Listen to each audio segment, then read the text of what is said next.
দেখছেন ভাই, মেয়েটা চুরের মতো এদিক সেদিক তাকায় ভাতগুলা খাইতেছে। হ্যাঁ ঠিকই তুই বলছিস, মেয়েটা এভাবে চোরের মতো খাইতেছে কেন? আচ্ছা বিষয়টা আমার পরে দেখতেছে, এখন খেয়ে নেই। ভাই ঠিকই বলছে, আমরা আগে ভাতগুলা খেয়ে নিই। ভাই আমাদের বিল কত হয়েছে? আপনাদের দুজনের বিল হয়েছে 100 টাকা। এই যে নেন আপনার 100 টাকা। কি ব্যাপার, মেয়েটা দেখি টাকা না দিয়ে চুরের মতো চলে গেল। ভাই আপনাদের কি আজকে পার্সেল লাগবে না? না ভাই, আজকে আমাদের পার্সেল লাগবে না। তবে ভাই আপনাকে একটা কথা বলি, জি ভাই বলেন। ব্যবসা করলে একটু চোখ কান খোলা রেখে ব্যবসা করেন। হঠাৎ করে আজকে এই কথা কেন বলতেছেন ভাই? ভাই এই এলাকাটা চুর বাটপারে ভরা, তাই আর কি আপনারা বললাম। আচ্ছা ঠিক আছে ভাই, তাহলে আপনি তাকেন, আমরা যাই।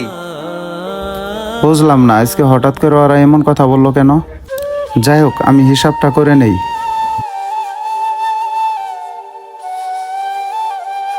আল্লাহ, আজকে তো দেখতেছি এই হোটেলে কোনো কাস্টমারই নেই। তুমি এই হোটেলে কাস্টমার দিয়ে ভরাই দাও, আমার খুব ক্ষুধা লাগছে। আমিন। কি ব্যাপার, মেয়েটা দিকে আজকেও এখানে আসছে? ভাই আমার পার্সেলটা রেডি হয়েছে? হ্যাঁ ভাই রেডি হয়েছে, এই যে আপনার পার্সেল। যাক, আজকে সময় নাই, ওরে আরেকদিন হাতে নাতে ধরবো। কি ব্যাপার, পিচ্ছি দেখে আজকেও টাকা না দিয়ে চলে গেল? ভাই আপনি একটা জিনিস খেয়াল করছেন? এই যে আপনার দোকানে একটা পিচ্ছি মেয়ে এসে খায়া বিল না দিয়ে চলে যায়। ভাই ও এমনই। এই তো পাইছি। এই পিচ্ছি, এই পিচ্ছি ভিতরে আয়। ও আচ্ছা এই কথা ভাই। এই যে ভাই, এই পিচ্ছি মায়াটারে ধরে আনছি। আপনার হোটেলে প্রতিদিন খাইয়া টাকা না দিয়া চুরের মতো চলে যা।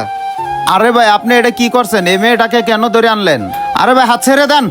আরে ভাই হাত সারতে বলছেন কেন? আপনার আমি বললাম না, এ প্রতিদিন ভাত খাইয়া টাকা না দিয়া চুরের মতো চলে যা।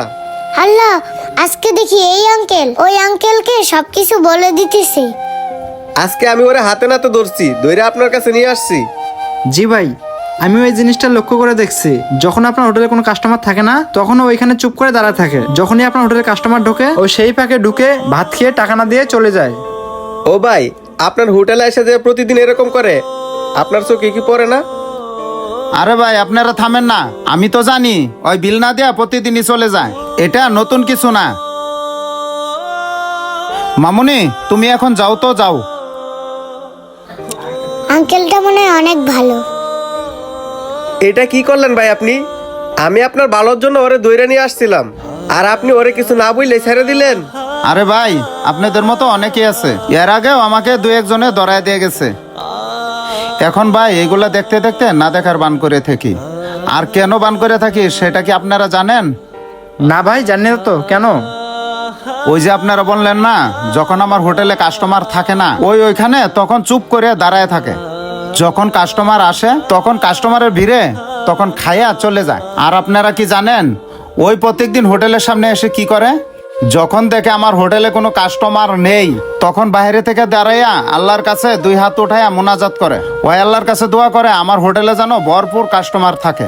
তখন মনে হয় আল্লাহ তাআলা ওর দোয়া কবুল করে, আর আমার হোটেলে ভরপুর কাস্টমার হয়ে যায়। আর এতে করে আমার হোটেলে অনেক বেচাকিনি হয়, ওয়ও 2 মুঠ খাইতে পারে। তাই ভাই আমি ওকে কিচ্ছু বলি না। রিজেকের মালিক তো একমাত্র মহান আল্লাহ তাআলা। হয়তো বা আল্লাহ তাআলা আমার হোটেলে তার রিজেকটা লিখে রাখছে, তাই তো আমার হোটেলে এসে 2 বেলা খানা খেতে পারে। তার জন্য ভাই দেখেও না দেখার বান করে থাকি। এবার বুঝতে পারছেন ভাই ওকে কেন কিছু না বলে ছেড়ে দিলাম? সত্যি ভাই, আপনি যেভাবে ভেবে দেখছেন, আমরা দুজন সেভাবে ভেবে দেখিনি। আর আপনি সত্যিই বলছেন, আল্লাহ পাক যার রিজিক যেখানে লিখে রাখছে সে সেখানেই খাবে। হ্যাঁ ভাই, এবার তাহলে আপনারা ঠিকই বুঝতে পারছেন। আচ্ছা ঠিক আছে ভাই, আপনি তাহলে থাকেন, আমরা চলে যাই। খায়রুল চল। এটাই বাস্তবতা, আল্লাহ যার রিজিক যেখানে লিখে রাখছেন তার রিজিক সেখানেই থাকবে। ভিডিওটি ভালো লাগলে শেয়ার করবেন।